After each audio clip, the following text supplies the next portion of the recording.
All right, well, Team ET, welcome to what promises to be a extremely exciting, wonderful conversation with our panel of experts, I want to call them. Um, I'm extremely humbled and honoured, I have to say, to have these three people sitting here on this panel, ready to share their insights and their knowledge and their experience around leadership communication. It's something that's passionate to me. And of course, for all of us as leaders, communication is such a critical component. And as you'll hear shortly, when each of the guests introduce themselves, um, communication is something foundational to all of their careers as well. So, with that said, I'm going to very quickly introduce, and I'm going to smile because I'm going to introduce Zoe first. And Zoe would like me to pronounce her surname properly, but of course I never have been able to. So I'm going to say Fragou. Zoe can correct me later, but I apologize in advance. Sorry. Welcome to the ET Project Live. It's great to have you on the show. Hi, Wayne. It's so nice to be back, and I self-identify as Fragou from now on. So let's Thank go you. with that. Thank you perfectly. And top, I'm not sure which way you see it on yours, but top left on my screen, Terry Tucker. Terry, sitting in Denver, Colorado. You haven't been on the podcast yet, although we have had our interview and conversation. I think we're about 2 weeks away in real time before your episode drops. So you're getting an early intro to the ET project. So welcome to the show. Well, thanks for having me on. I enjoyed talking with you for our recording, so I think this is going to be fun as well. Yeah, thanks, Terry. And Terry, you have a very interesting background. I'm not going to spoil it. I'll let you introduce that. But really, all three of you do. But very interesting. And then bottom left side of my screen, at least, Robin Dreeke. Welcome to the show. I mean, we go back a little way now, and I love your background, I have to say. I'm fascinated by your background. I just had a conversation with a gentleman, and we were talking about Top Gun, to give you an insight to yesterday. And you come out of, not the military, well, you do come out of the military, but not in the area that I'm talking about. You come out of the FBI as a spy recruiter, and fantastic background. So welcome to the ET project. We haven't had you on the podcast yet, by the way. Which is still due to happen. But welcome, and I really look forward to our conversation. Thanks, Wayne. Happy to be here. And yes, the Top Gun connection for me still right now is my son is a Marine Corps pilot, so he's hoping to go that route. So we'll see. Very nice. Well, I'll be happy to make the introduction to you to Joseph. Yeah. So, team, we're going to have a conversation around leadership communication, and all of you in your own field, specialists in some way, shape, or form on that topic. Zoe, being the only lady on the panel today, I don't want to leave you out, and I don't want to put you first, so I'm going to put you in the middle. Is that okay with you? Perfect. All right.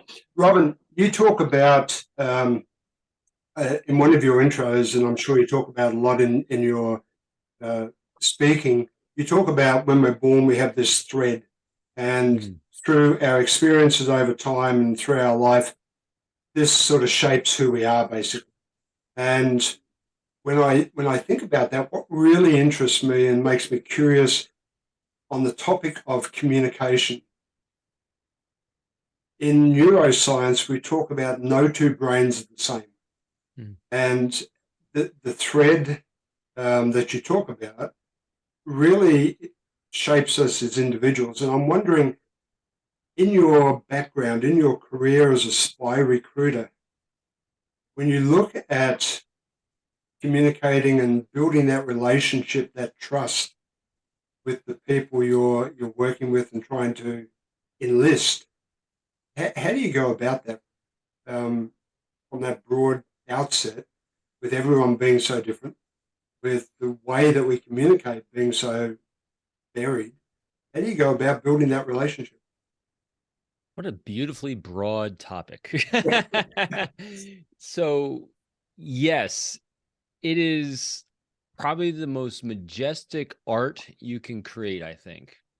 Many times in life, we start out learning what we need to do to communicate and build rapport, and we go to classes and we think about the things that we have to do to communicate effectively as leaders, as spy recruiters, FBI agents, interviewers, whatever. And I call that the paint by number phase, where we're learning how to do techniques and we're focusing on the things that we need to do.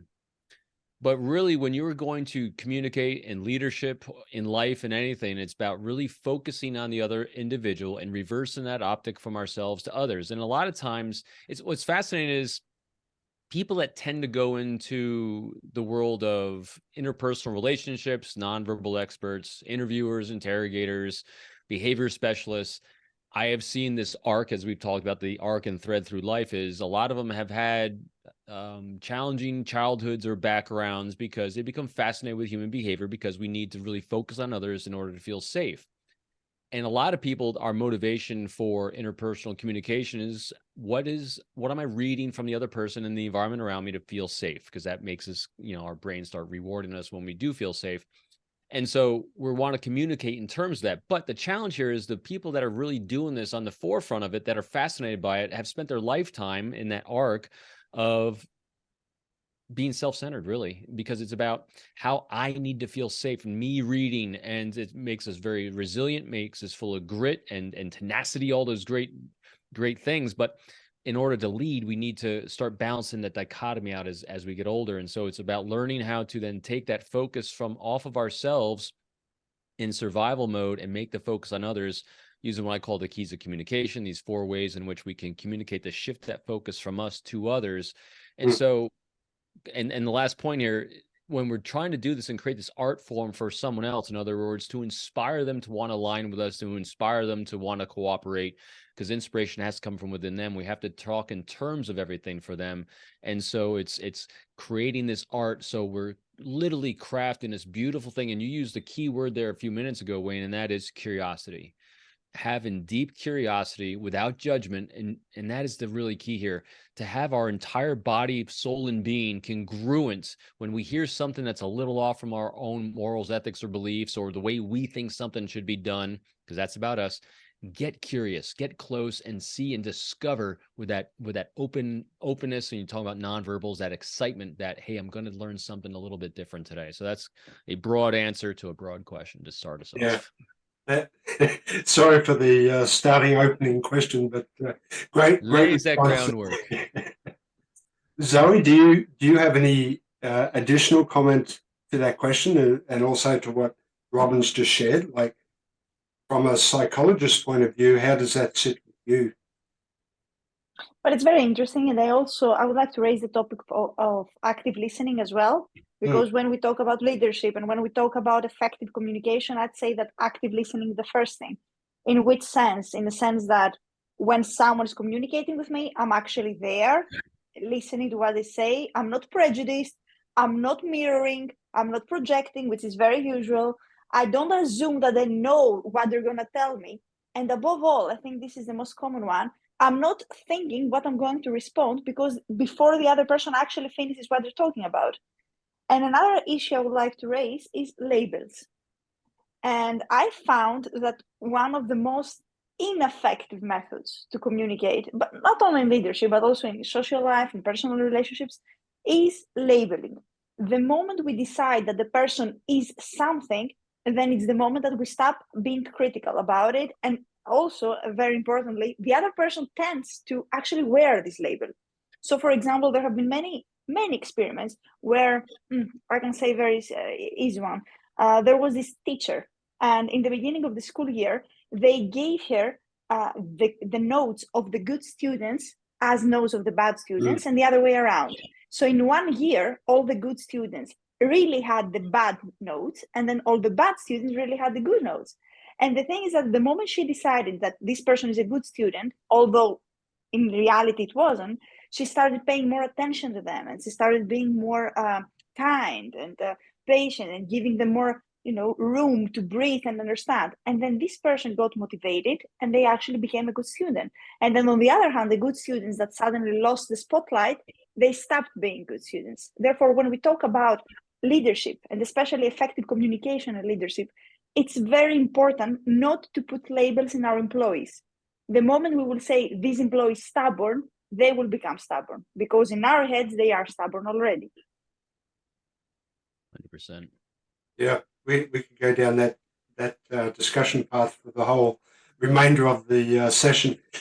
Terry, in your career spanning over many decades, but one of your roles was hostage negotiator, and communication obviously was a major factor there. Based on Robin and Zoe's comments, anything to add around that? Yeah, they said so many good things that I was like, oh, yeah, I remember that, or I learned that. And one of the things they taught us early on as negotiators was this formula that was 7-38-55, and it had to do with how we communicate with each other. And as police officers, 99% of what we did was face to face with another human being. So if we were investigating a crime or we were showing up on a radio run, you could take the visual clues, as Robin said, understand your surroundings. What are you seeing? What is this person doing? If I'm talking to you and you're kind of, looking around, maybe you're going to run. If you're balling up your fists, maybe you want to fight me. And I can see that, and I can take appropriate action. I can sit you down, I can handcuff you, I can put you in my car, whatever's appropriate for why I'm there.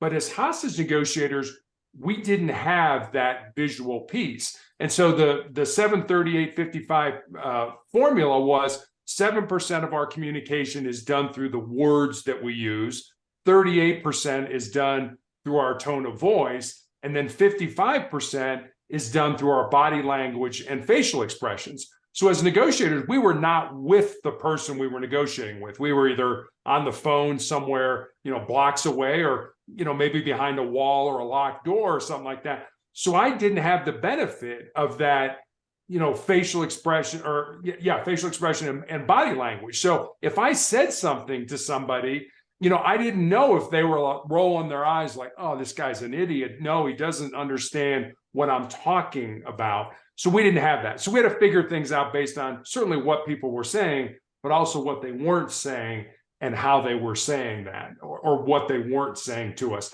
So it was absolutely something that, we kind of we had to get on a rabbit hole. And sometimes you get the, no, dummy, that's not what I'm talking about, you idiot, and stuff like that. So you would have to back off of that, because what we were trying to do is develop a trusting relationship with a human being that, one, was in crisis, and two, that we had never met and had no idea why we were there trying to negotiate with them.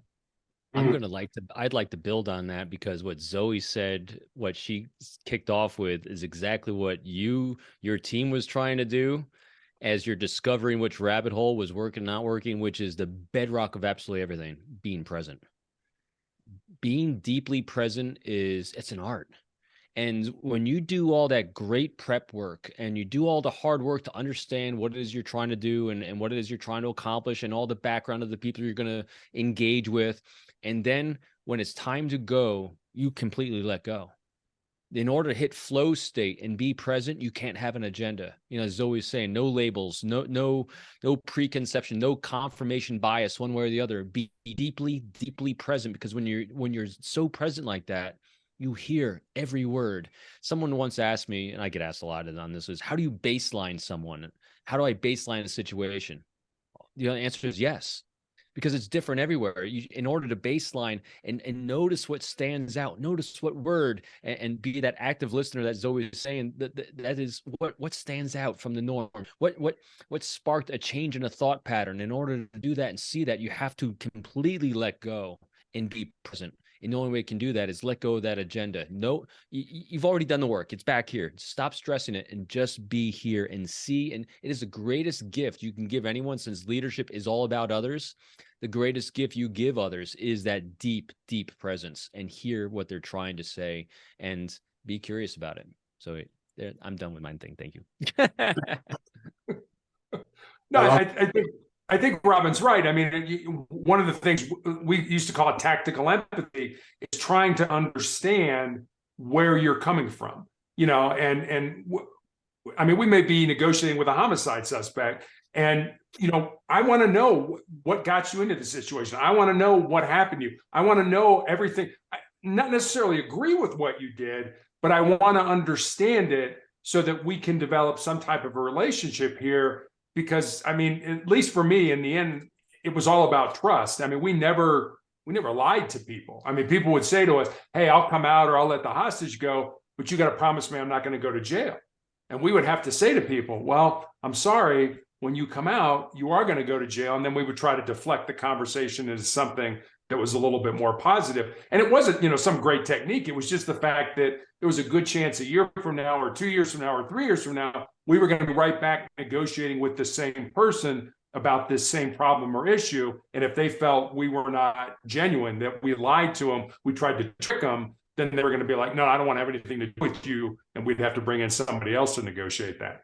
Honesty and transparency are the two things you never expect people to say from a hostage negotiator, spy recruiter. It's not what the movies portray, but yeah, it is the bedrock of trust is transparency, honesty, and vulnerability. If you don't have those things, you're going to fail. And no judgment, I might add, because what you're describing 100%. right now is the same thing in therapy. The moment somebody enters your office, the first thing they expect is to build a safe relationship and for you to be for them like this safe space that they can open up without any judgment. And sometimes the things that they tell you are not exactly the things that you're expecting. It might be something like, I'm in love with my cat. Okay. The question there is, okay, well, how does the cat feel about that? It's not, why are you telling this to me? Or the moment the person feels judged, they shut down. So there's no room for any actual effective communication. Understand the power of the what question, because instead of saying, "Why are you doing that?" you say, "Wow," like you said, what does the cat think about that? I love that. Reversing it off the focus from them to the cat. It's a great. Yeah, we were always taught that you stayed away from those why questions, because why questions sound accusatory. Robin, why did you do that? Ooh, wait a minute, is he accusing me? So the how and the what questions can get you the same information, a little bit softer and not as accusatory. Because it engages the brain. When you ask a what question, this is the bedrock of, Michael Sanyard, Bungie Sanyard's, coaching habit book is the what question, which forces the brain to engage cognitively and not emotionally. And it helps people de-escalate that emotional hijacking, especially if it's going to be a more challenging conversation. Asking a great what question during a podcast or during anything else is like, what were you hoping to achieve? What was next? What do you hope to, what was the beginning? What was the origin story? What caused this event? Instead of asking why. So yeah, totally on board. Well, there's so many assets or threads we could pull down here. I want to pick on one area in particular, which is the biases. So I think we all suffer at some stage during our career. And Zoe, you talked about no judgment, right? And the judgment typically comes from our beliefs and perceptions and biases, if I understand it correctly. So how would a leader educate themselves, develop their self-awareness, learn how to self-regulate when they find themselves really living those biases and creating that judgment? Okay. I'd say that the first thing and the first rule and the most helpful one is to always doubt what you think you know. Because what you know is not going to create any problem for you. But what you think you know, and then it ain't so, that's what's going to create the problems for you. Therefore, always ask yourself, okay, it might be like that. This judgment that I made might be real. But let's say that it's not real. What else can be real? And the more you ask yourself these kind of self-reflection questions, the more you educate and you train yourself into developing different alternative paths that will actually, in the end, reprogram your whole thinking as to not think in a stereotypical way, because basically you're going to realize that there are so many alternative paths. And the fun fact is that I've seen many people that, in my opinion, the biggest mistake they do is that instead of focusing on the facts of the situation, they try to focus on the motives of the other persons about the situation. So in the end, instead of reacting to what's actually happened, they end up reacting to their interpretation of the motivation of the other persons about what happened. And this is the biggest mistake you can do, because you will never know. You will never know the other person's motivation. Sometimes we ask people why they do these things that they do, and they don't know. They say, I'm not sure, or I was bored, or whatever. Therefore, be active, like you guys said, be mindful, be present, and always doubt what you think you know. Assume you know nothing. Very Greek of me, I know. It's actually a very fantastic interview technique that my good friend Jim Pyle wrote, the Conversation Codex. He's written a bunch of books on interviewing. He was an Army interrogator for years. And he said, just like that, approach every engagement as a young child. You know, with deep curiosity, assume you know nothing, because everyone puts an awful lot of thought into everything they're doing, even though you might not think they have. They've actually pretty much rationed out in their own mind from their perspective the things they're doing. And so, and that's why I held up the book by Adam Grant, Think Again. It's exactly what Zoe's talking about is, you know, challenge everything that's coming into your thought brain, especially when dealing and engaging someone else if it doesn't align with what you're thinking. Great points. How do you get to that point, though? How do you get to that stage? So I understand the theory behind what you're saying. How does a leader who is not there at the moment transition to be able to do that? And Terry, in your role, I guess this is something you would have to learn very quickly. Well, and I think it's been mentioned several times. I think we've all used that one word, be curious. You know, what got us to this point? How did this happen? How did you decide to take on this project or to take over this business or this group? Be curious. Assume that you don't know the answer, because in a lot of times you don't. I mean, you may suspect by watching how people act, and I've always said this. I as I've gotten older, I really don't pay much attention to what people say as much as what they do.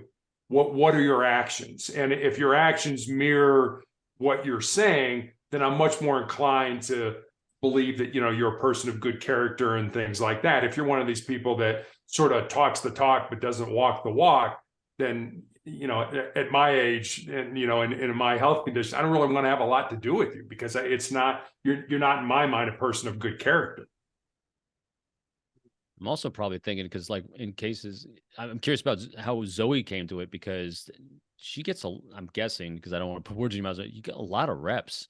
Call them reps or repetitions. When you first start engaging someone, and you probably do as many interviews as she's done, you start learning what's been effective and what's not effective. I think it takes a lot of trial and error to kind of, because everyone says, oh yeah, I'm curious. Tasha Eurich wrote a great book on insight. It's about the power of being self-aware. 90, I think she said she did this research study, 85 to 90% of the people in the world think they're really self-aware. No, they're not. Our own self-opinion is pretty inflated when it comes to our abilities to be self-aware, our ability to be curious. But the true truth of whether you are or not is someone else's reaction to you. And that's why people like Zoe, that has done hundreds of interviews, if not thousands, probably. God, I keep putting words in your mouth, Zoe. I got to stop. But that's where the reps come in, about seeing what really works and what's not effective. And that's why it comes down to that art form of be present. When you're present, letting go of that agenda, you really see what's being presented. And also I would say we should start approaching people like a small world, like every single person is a small world, and understand that maybe what we have in our minds work, but let's say that maybe doesn't work. And the moment we realize that most of the times it won't be working, the easier it's going to be to ask more questions and be more curious and be more mindful and understand what's going on there.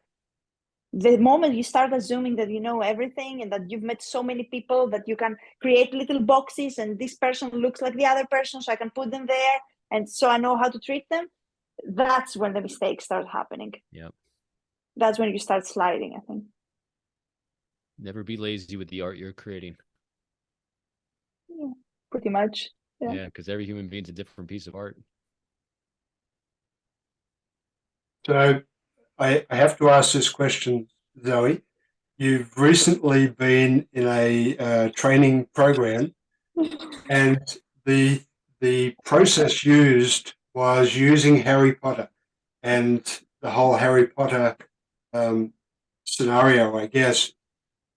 Based on what you just said, right, and what we've been talking about, you were surprised by the house that you were put into based on some answers you gave, I presume.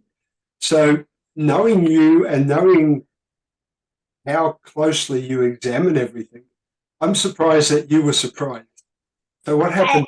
That's what my friends said also. They were like, so to start there, I don't know how familiar you are with the Harry Potter universe, but I was sorted into Slytherin while I always fancied myself as a Ravenclaw, always. And then all of my friends were always saying, no, Zoe, you're like a very clear Slytherin. You're so ambitious and you have this drive and you're very resourceful and you find solutions. You're a clean Slytherin. But I was like, no, because I'm witty and I really care about knowledge. And they were like, yeah, you do, but it's not the main event of your life. So when I was actually sorted into Slytherin, I was like, oh, I can't believe it. But the more I spent time with the other Slytherins, we created our dark side dormitory and the whole situation for this entire week. I was diving more into that.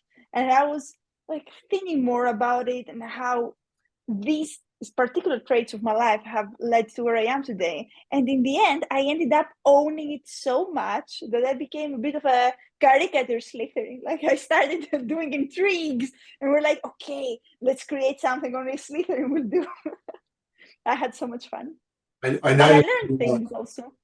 I noticed in your LinkedIn posts that you use the snake now all the time. Yes, now after Slytherin. And when I came back, all of my friends got me some gifts because it was also my namesday. And they all brought me like Slytherin notebooks, Slytherin caps, Slytherin pencils. And now I look like I own an army of snakes. It's very funny. So sorry.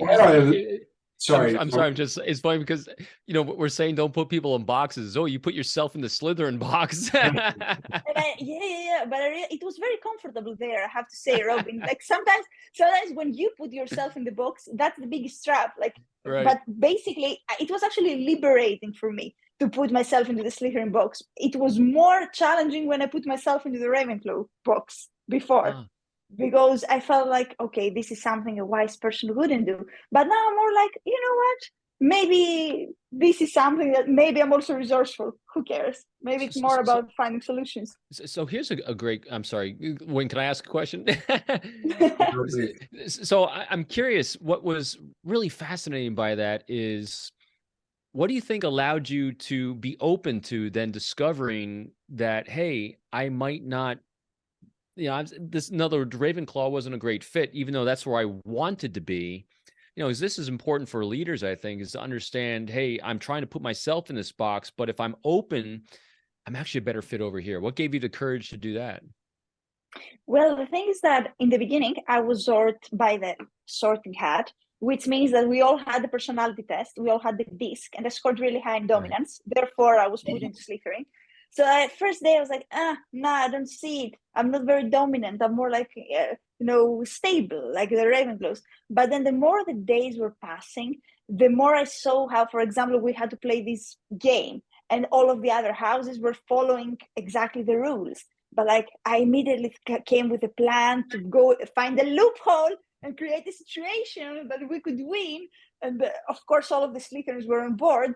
So I was like, okay, yeah, this isn't a very Ravenclaw approach. And the more the days were passing, I really liked it. But something interesting that happened there, and it goes to everything that we talk about, is the last day we played a game where we got to discuss about the first impressions we had about each other and how the other persons proved us wrong. And it was very interesting for me that most of the people, when I say most, like 9 out of 10, they said about me that in the beginning, I thought that you don't care about what we're doing here, and that, for example, you will be too much about yourself, and that you're too much of an extrovert, and And then I realized how you empower everyone, and how you care about us, and you bring all this inspiration. And I realized that is in the spirit of inclusivity. Have we started to discriminate against extroverts? Like, that's what I was saying, because I really didn't do anything for those people to have a bad impression of me, except being an extrovert among introverts. So was S or Ravenclaw your secondary after dominance? Apparently, yes, stableness. Yeah. So and that makes sense. So you gravitated towards in other words, you knew what your strengths were. And so you, throughout your lifetime, you've added these other skill sets to yourself to balance that dichotomy between task-oriented and people-oriented.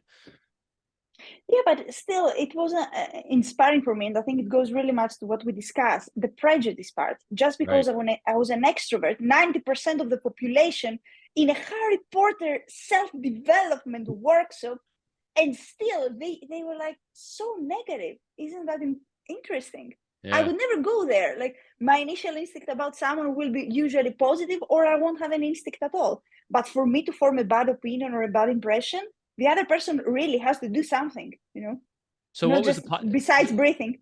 So what was I think it probably comes down to the population as well. So the population of people that were judging extroverts as a negative thing, who were the other, what was the majority of the people that actually gravitated towards doing the workshop? Were they, where was the balance there? Were they over representative of introverts, you think? Well, it was a Harry Potter personal development workshop for adults. What would you say, Robin? Well, I'm guessing. If you had to make a guess, yes. What would you guess? Yes. They might be a little bit on the nerdy side. Yes. I'm sorry. We digressed. It was a good rabbit hole. Thanks, Zoe. Yeah. But what I was fascinated by with that observation, Zoe, was we've been talking about pigeonholing people. And I'm wondering, throughout my career, excuse me, I've probably completed, I would say, almost a dozen different psych tests, whether they're very simplistic, like DISC, like Myers-Briggs or Big Five, or whatever they might be, Hogan's 360.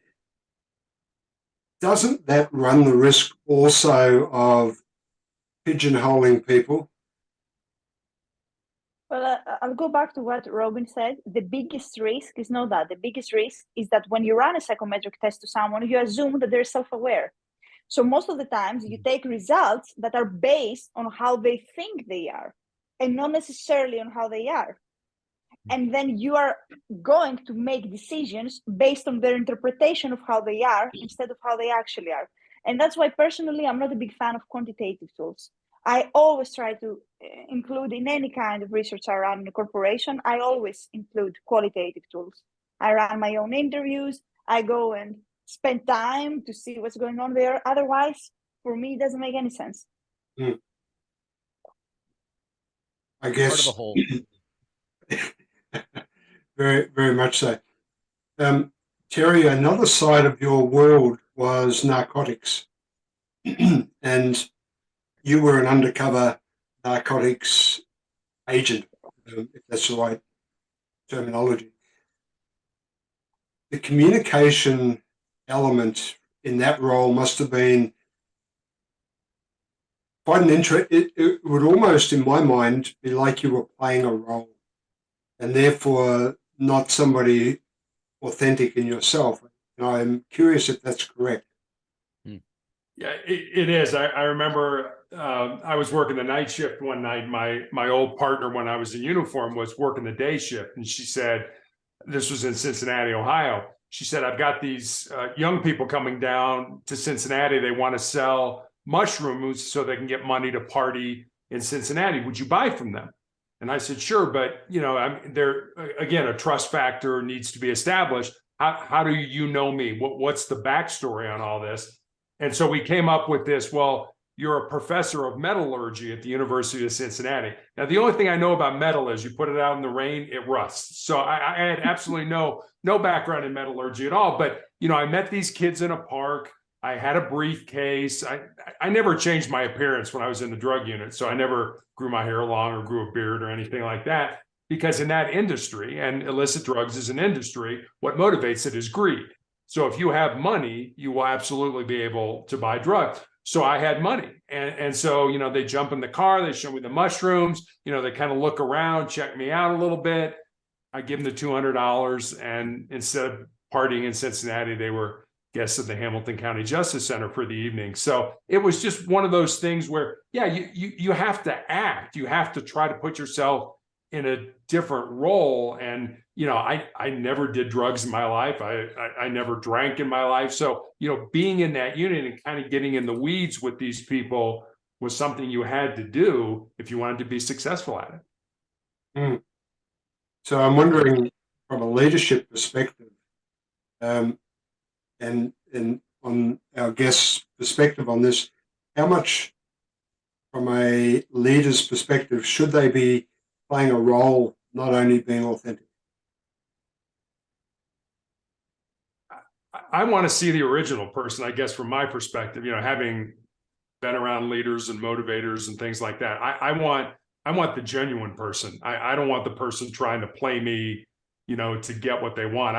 That certainly in law enforcement happens a lot. Everybody lies to you. Even the good people, because they want you to believe the other person and take that person to jail, or they want you to believe them, take the other person to jail. So a lot of it is asking the right questions, as Robin, knows. The interview, the interrogation, saying things, to people, especially in the drug unit, like, well, look, I know you're selling drugs, but you didn't want to sell drugs close to a school, because that would really bump up, the penalties for what you were doing.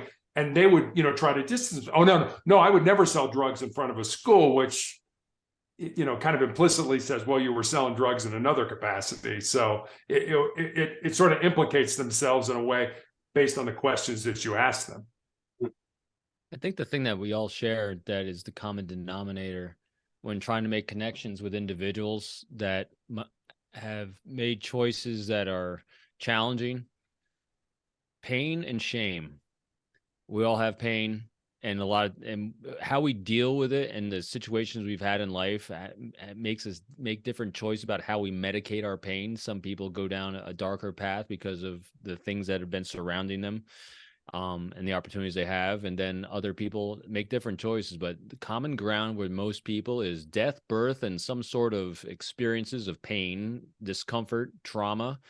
And when you can identify that and touch that pain and not judge that pain, and the worst thing you can do for any human being is pull out their shame and show it to them.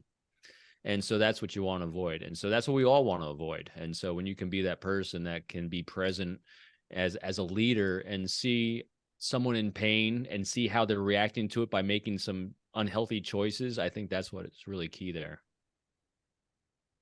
Mm. Zoe, we spoke when we had our podcast about the dark triad, and in particular the narcissist style of leadership.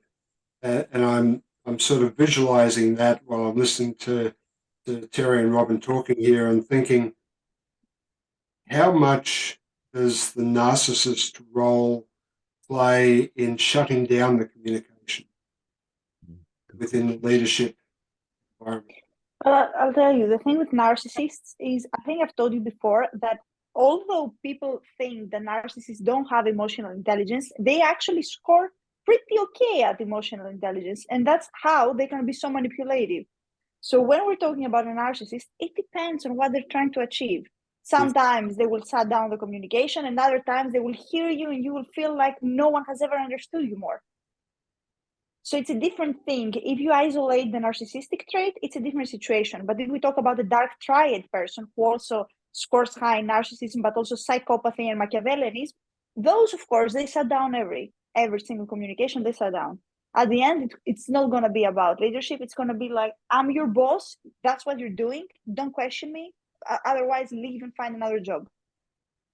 But that's why we shouldn't try to communicate with those people. These people are not an invitation for us to try to exercise our communication skills. These people are red flags. We should tell us run like the wind.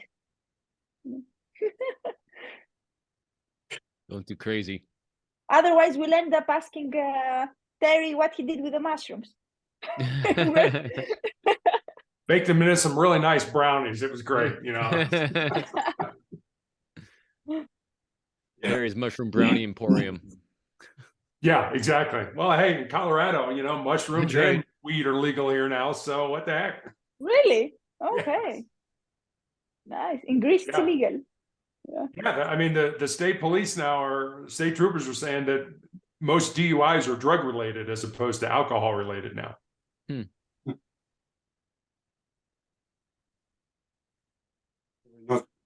Yeah.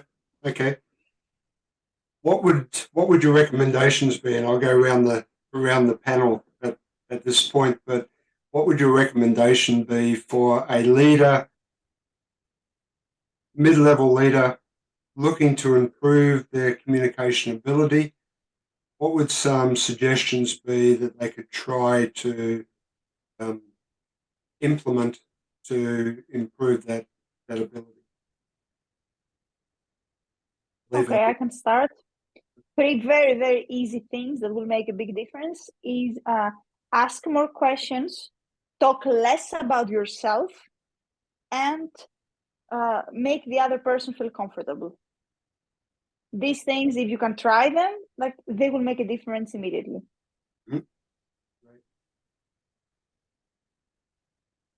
I guess I would say, and this is going to sound kind of dumb, but we were taught this all the time, and I think even salespeople are taught this, to smile. I mean, even when we were negotiating with people, it was smile. It was, you know, be curious, ask questions. Your voice is one of your biggest weapons. And I'm a person who talks fast. And that was one of my biggest challenges as a negotiator, was to slow my voice down. And so I think, you know, being genuine, being curious, and smiling will get you a long way in life. And I'll go with my 4 keys of communication: to shift the focus from yourself to the other, to inspire their brain, to reward them chemically for the engagement, because you make them feel safe and you make them feel valued. And that is, seek their thoughts and opinions instead of sharing your own. 2, talk in terms of their priorities, challenges, and pain points instead of yours. 3, validate them non-judgmentally by having that deep curiosity. And 4, empower them with choices. You do one of those 4 things, and everything you say, write, and do, and the entire shift goes from you to them, and their brain is saying, yeehaw. What was the last one, Robin? I missed the last one. Empower them with choices. And that is, again, you don't have to use all 4, but if you have at least one, like every time I would engage someone for the FBI, I would, because not a lot of people want to cooperate with the United States government. You'd say, if this is something you're comfortable with, if is a great way to empower with choice. And if not, what can I do to make it more comfortable for you? Again, asking a what question, making it about them, empowering them with choice. Yeah, but since most of us really don't negotiate with hostages most of the times, it's very important, of course, sift the interest on the other side, but at the same time, be very well sure that you know what your demand from this communication and this interaction is. Because many times, many people join relationships and they join interactions and they join discussions, and they have zero clue what exactly they're demanding from this interaction. So they go in, and then at the end, what happened really? Do you know what you're asking for? If you don't know what you're asking for, first decide and then sit down to communicate. And that's the prep work. Yeah. I think back on my limited, you know, sort of white collar career, when, you know, you'd be in a meeting, the boss would walk in, and if the boss would walk in and say, okay, here's the problem, here's what I think we should do, bump, bump, bump, bump, bump. And then I want to go around the room and hear what the rest of you have to say. Well, you pretty much shut down communication at that point in time. You've already decided as the boss what you're going to do and what's going to be done. Nobody's going to challenge you in that regard. You know, a better way would be to come in and say, okay, here's the problem as I see it. How do you see the problem? And what suggestions do you have? Not, I've already made the determination on what we're going to do. Well, why are we having the meeting then? If you've already decided what we're going to do you really care about my input? Do you really want my input? Yeah, always be the last one to speak. That's something I usually say, so that you leave the other people room to open up, but you also learn from others. Peter Drucker apparently was very well known for doing that. How much different is communication with the individual versus with the team? If we think about it from the leader's perspective again. is there a different approach that they need to take when they're addressing a group and working with a group to when they're working with an individual?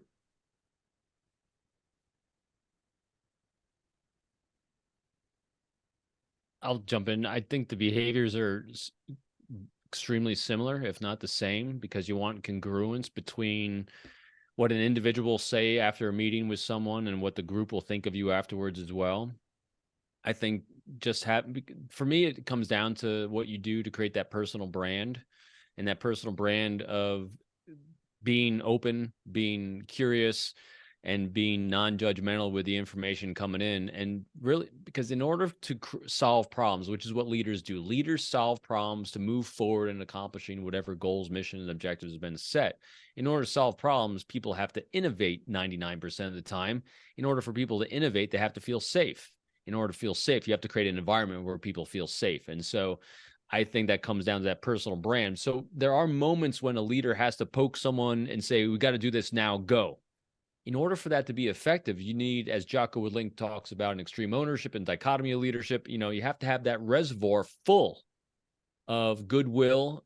And in order for to have that reservoir full, you have to have done the reps of seeking thoughts and opinions, talk in terms of priorities, validating given choices so that people feel empowered and they feel safe to come up with a crazy idea. The greatest companies out there, I can't remember the author who said this, I absolutely loved it, is the greatest companies and the greatest leaders invest in failure. They know things are going to fail. And if they're going to fail fast. Elon Musk is doing it with SpaceX right now. Rockets blow up. Good. That means we won't blow it up the same way the second time. So invest in failure, fail fast so that people don't have a zero defect mentality. Zero defect mentalities are chaos inside of companies because then everyone's lying to each other all the time to try to cover up their mistakes and everything. So long answer. I think I'm all the congruence unless someone needs to be corrected one-on-one and a behavior needs to be changed. Great, thank you. Yeah, and in teams, I think that it's very important to make sure that everyone gets equal time, because sometimes some people are more passionate than others and they're easier to express than others and they might occupy a lot of space. So if you're a leader of a group, it's your job, I think, to make sure that everyone feels represented and they feel comfortable to step up and share their opinions. I think back, 40 years ago when I graduated from college, and, you would go into a job interview and you would research the company and you would research the people that you would be talking with. And you always felt, or at least I did, that you needed to have all the answers to all the questions. And I think, and I'm trying to remember the name of the book, Legacy by James Kerr, where he interviews, basically embeds with the New Zealand national rugby team. And, I would go into these interviews thinking, boy, if I don't have all the answers, I'm not going to get the job. And when the All Blacks, which is what they call the New Zealand national rugby team, hires a person or looks to bring on a player or a coach, the two things they look for are character and humility. And the humility part is, I don't have all the answers. And they don't expect you as an individual to have all the answers, but they do expect you to be able to work in an environment where we come together and individually give our opinions and then collectively figure out what the solution to this problem is. Good. So it's an interesting conversation. We're going a little bit around in circles, but if you had to advise a client, if you were coaching a client or mentoring a client, and you had to advise one thing that they could do to greatly improve their effectiveness in their communication. Now, I know we've touched on this in a way already, but just one thing, what would be the most powerful thing that you could think of?